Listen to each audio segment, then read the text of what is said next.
Opa, e aí, tudo bom? Você está no Inconstante. Prazer, pode me chamar de Dom. Semana passada eu falei sobre a notícia de que a Netflix vai adaptar para filmes As Crônicas dos Kane, uma trilogia baseada na mitologia egípcia, escrita pelo autor Rick Riordan. Além desses livros, ele também é conhecido por ter escrito a saga Percy Jackson e os Olimpianos, focada em mitologia grega. Ela também será adaptada, mas para uma série, e será pelo Disney Plus. Essas histórias, apesar de serem focadas em deuses e monstros diferentes, se passam no mesmo universo. Existem referências e até crossovers que comprovam isso. Outras sagas também integram esse mesmo mundo, e todo esse universo compartilhado acabou sendo nomeado pelos fãs de Riordanverse. Levando em consideração que teremos tantas produções baseadas nos livros do tio Rick, isso pode atrair leitores novos que podem não saber ao certo por qual saga ou qual livro começar. Pensando neles, eu fiz uma breve pesquisa e hoje trago aqui para vocês a melhor ordem para ler os livros do Riordanverse. Antes de mais nada, só queria deixar claro que essa lista é baseada nas datas de lançamento dos livros nos Estados Unidos, pois são as datas originais e condizem mais com o planejamento do autor em relação à sua própria obra. Vamos lá! A primeira saga, acredito que seja a mais famosa, é Percy Jackson e os Olimpianos. O primeiro livro é O Ladrão de Raios, lançado dia 1º de julho de 2005. O segundo é O Mar de Monstros, lançado dia 3 de maio de 2006. O terceiro livro é A Maldição do Titã, lançado dia 11 de maio de 2007. O quarto é A Batalha do Labirinto, lançado dia 6 de maio de 2008. Talvez você esteja se perguntando o porquê de eu me dar ao trabalho de falar livro por livro, sendo que eu podia simplesmente falar para as pessoas que Percy Jackson e os Olimpianos é a primeira saga, e elas mesmas procurariam os livros pela ordem. Bem, isso tem um motivo muito importante, na verdade. É que nessa saga, além dos livros principais, existe um livro extra, o Arquivo dos Semideuses, lançado dia 10 de fevereiro de 2009.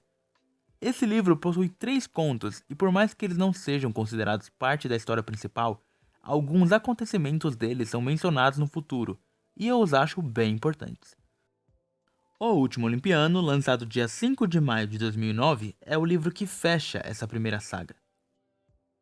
Encerrada a fase 1 do Riordanverse, vamos chamar assim, o Rick Riordan adotou uma estratégia diferente. Os livros de Percy Jackson e os Olimpianos foram lançados anualmente, dando a entender que ele estava escrevendo um por ano. Agora, ele começaria a lançar 2 livros por ano, de histórias diferentes.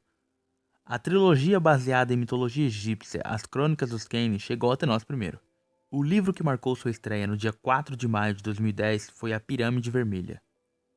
A outra saga é Os Heróis do Olimpo, continuação de Percy Jackson e os Olimpianos, e seu primeiro livro, lançado dia 12 de outubro, foi O Herói Perdido. Ele começou então a intercalar os lançamentos de ambas as histórias, e o próximo foi o segundo livro de As Crônicas dos Kane, O Trono de Fogo, lançado dia 3 de maio de 2011.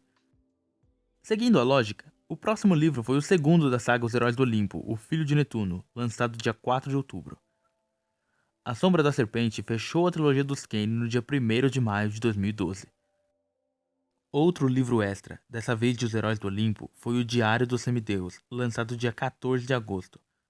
Pelo que eu me lembre, os contos desse livro não chegaram a repercutir tanto quanto os dos Arquivos dos Semideuses, mas eles são ótimos também e trazem informações novas muito interessantes que preenchem bem o universo.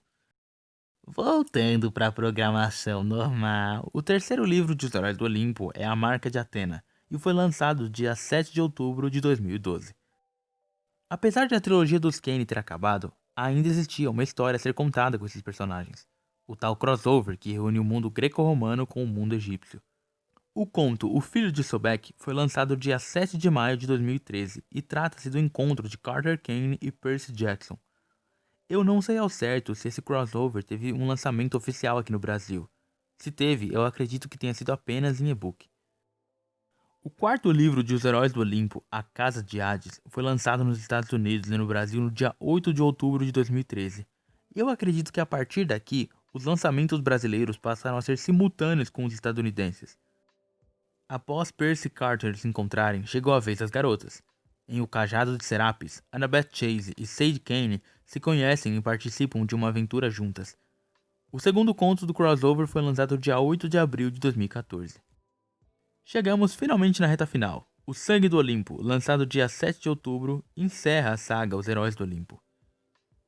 Lançada dia 31 de março de 2015, a terceira parte do crossover iniciou o ano e terminou outra trilogia. A Coroa de Ptolomeu coloca os 4 protagonistas de uma vez para enfrentarem uma potencial grande ameaça que mexe com as magias grega e egípcia. Por mais que tenhamos acabado com essas sagas, ainda não vamos para as próximas. Tem algumas observações que eu queria fazer. Essa ordem que eu tô falando é a ordem de lançamento. Fique à vontade para ler seguindo ela mesmo, mas existem algumas outras alternativas.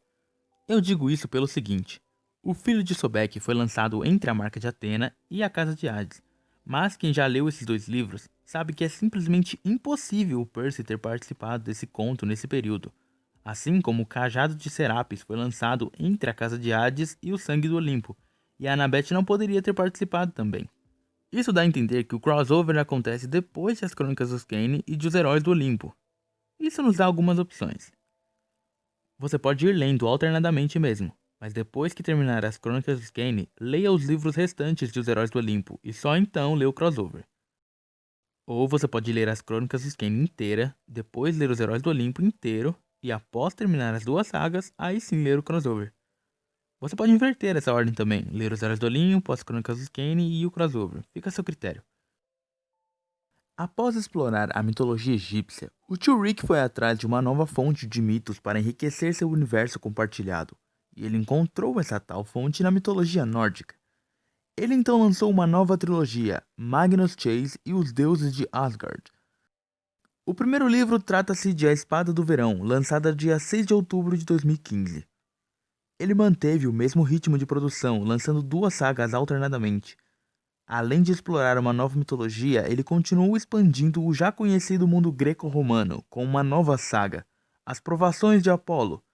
No dia 3 de maio de 2016, o primeiro livro, O Oráculo Oculto, foi lançado.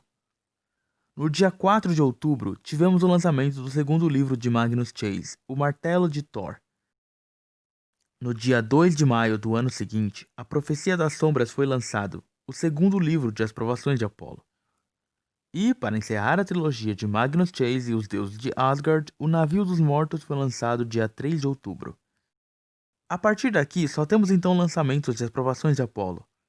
O terceiro livro, O Labirinto de Fogo, foi lançado dia 1º de maio de 2018.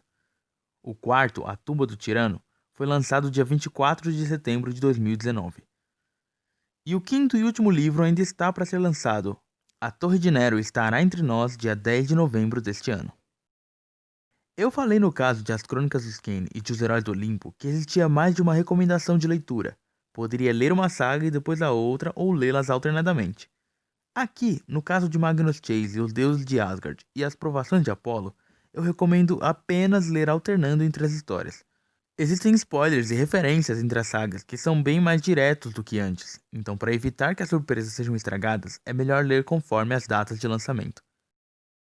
E chegamos ao fim. Vocês concordam com as minhas recomendações ou tem alguma outra? Fala nos comentários para eu saber. Se gostou do vídeo, deixa um like aí e se inscreve. Compartilha com seus amigos que curtem os livros do Rick Riordan, para dar aquela orientada quando ele for começar a ler. Muito obrigado por acompanhar até aqui. Um beijo e até mais.